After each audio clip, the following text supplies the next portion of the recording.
Warahmatullahi wabarakatuh. Bismillah walhamdulillah wassalatu mewaspadai atau menangkal paham radikalisme dan terorisme dalam berbangsa dan bernegara. Judul ini sudah bagus karena sebelum tak pegahaba kadangkala judul keliru ji, kadang judul radikalisme ji. Jadi ternyata judulnya sudah menurut saya sudah tepat dan sudah wasatiyah. Karena kalau berbicara masalah radikalisme berarti lawan katanya adalah wasatiyah. Islam ada itu zaman modern sekarang ada tiga haluan liberalisme, haluan radikalisme, kemudian haluan wasatiyah. Nah, ini adalah mewakili daripada 73 kelompok sebagaimana yang telah dinyatakan oleh Rasulullah 14 abad yang lalu dalam hadis yang sudah sangat terkenal dan sahih. Jadi Islam yang kita inginkan adalah Islam wasatiyah. Jadi tema saya mewaspadai dan menangkal paham radikalisme dan teroris dalam berbangsa dan bernegara. Berbicara bernegara ini maknanya cinta tanah air. Karena para radikalisme adalah orang-orang yang tidak ada istilah cinta tanah air. Karena menurut paham mereka tanah air itu hanya tanah, jadi tidak perlu dicintai. Yang perlu dalam motto mereka adalah ummah. Jadi mengayomi ummah. Maka mereka ada istilah nanti istilah khilafah. Jadi kalau kita adalah dalam Ahlussunnah wal Jamaah, dalam wasatiyah konsep moderat itu mengajari cinta dan air. Dan ini banyak ulama pendahulu kita menulis kitab tentang hubbul watan, cinta dan air. Sehingga di Indonesia ada satu slogan yang sebagian orang dianggap itu hadis, tapi bukan hadis. Hubbul watan minal iman. Cinta dan air adalah sebahagian termasuk dalam kategori iman. Ini diungkapkan oleh pendiri NU, Syekh Hashim Asy'ari. Jadi pada peserta semua, sebelum saya berbicara tentang mewaspadai dan menangkal, saya ingin melihat dalam ayat dan hadis Rasulullah. Ternyata ada ayat dan hadis yang memang menganjurkan, menolak, melawan paham radikalisme tersebut. Antaranya adalah dalam surat Al-Kahfi ayat 103 sampai 104. Qul hal nunabbi'ukum bil akhsarina a'mala allazina dhalla sa'yahum fil hayatid dunya wa hum yahsabuna annahum yuhsinuna san'a. Katakan Muhammad, apakah kami ingin memberitahu, apakah kami akan memberitahu kepada kalian tentang orang-orang yang paling rugi amalannya? Mereka adalah yang sesat usaha pekerjaan mereka dalam sejak hidup di dalam dunia ini. Dhalla itu sesat atau salah. Mereka menganggap diri mereka itu yahsanuna san'an, orang yang baik perbuatan. Mereka menganggap diri orang yang baik perbuatan.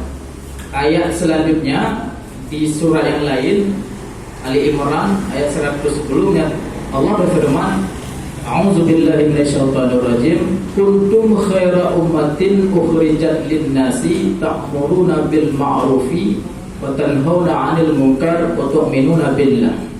Kalian adalah umat yang paling baik, yaitu umat wasatan. Kenapa saya mengatakan umat wasatan? Karena di ayat yang lain Allah menyatakan wa kadzalika ja'alnakum ummatan wasatan. Kami ingin menjadikan kalian itu umat wasatan, bukan umat mutasyaddidun atau mutasyaddidina.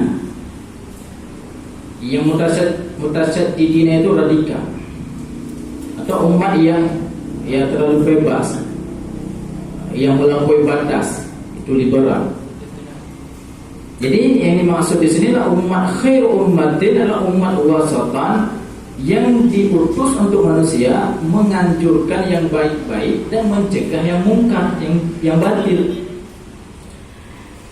Dalam hadis riwayat Bukhari dinyatakan, saya khuruju qaumun fi akhir zaman ahdasul asnan.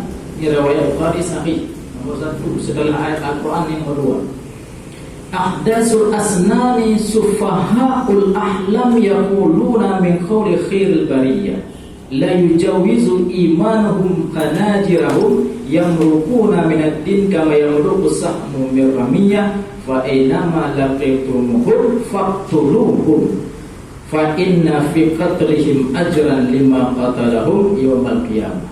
Akan keluar suatu kaum di akhir zaman, kata Nabi,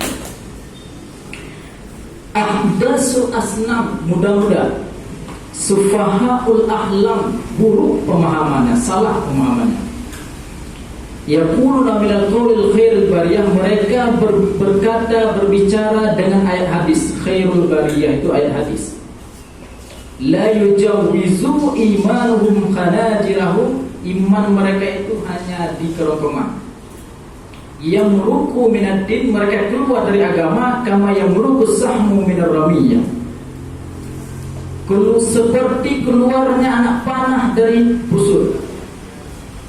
Fa inama laqitumuhum faqtuluhum, dimanapun kalian menjumpai mereka faqtuluhum. Nah, ini jika kita paham dengan paham konsep radikalisme, artinya paham tekstual tanpa melihat kontradiksi dengan hadis yang lain dan ayat yang lain, maka bermakna bunuh mereka.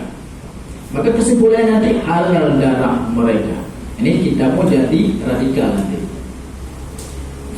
Fa inna fi qatlihim, maka jadi faqtuluhum itu maknanya lawan mereka, lawan dengan dengan kekuasaan, lawan dengan ideologi, lawan dengan dakwah, bukan lawan dengan membunuh, karena mereka tidak halal darah bagi kita. Ini kita lihat berdasarkan hadis yang lain dan ayat-ayat yang lain beradu. Jadi makna qatli harus dimaknai dengan lawan, bukan bunuh. Yang menyawanya baca hadisnya, jika hadisnya ditanya, maka jadi kesimpulan halal darah lah orang yang berbeda dengan radikalisme. Inilah sebab jadi teroris. Yang kita pegang. Fa inna fi qatlihim, karena dalam melawan mereka, menangkal, menolak mereka tersebut ada pahala, ajran liman qatalahum, siapa yang melawan mereka yaumal qiyamah, di hari kiamat. Jadi acara yang diadakan ini ada pahala. Ada pahala berdasarkan hadis. Ini jelas, tidak perlu ijtihad. Ada satu hadis yang lain, hatta mada yari'una an zikril fajir uzkuruhu bima fihi hatta yahzarun nas. Ini riwayat Bukhari.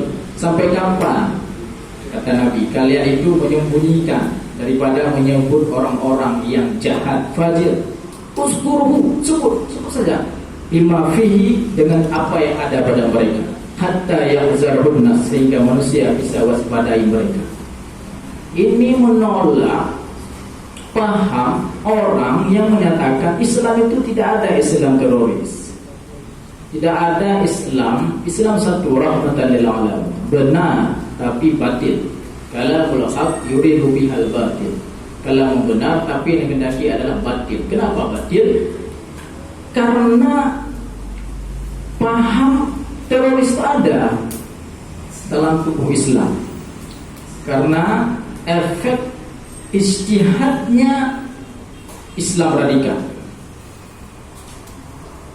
Jadi ada. Jadi menyebut, memilahkan ini adalah berbeda dalam kebenaran lebih baik daripada bersatu dalam kebatilan. Jadi ayat ini hadis ini memang anjuran Rasulullah untuk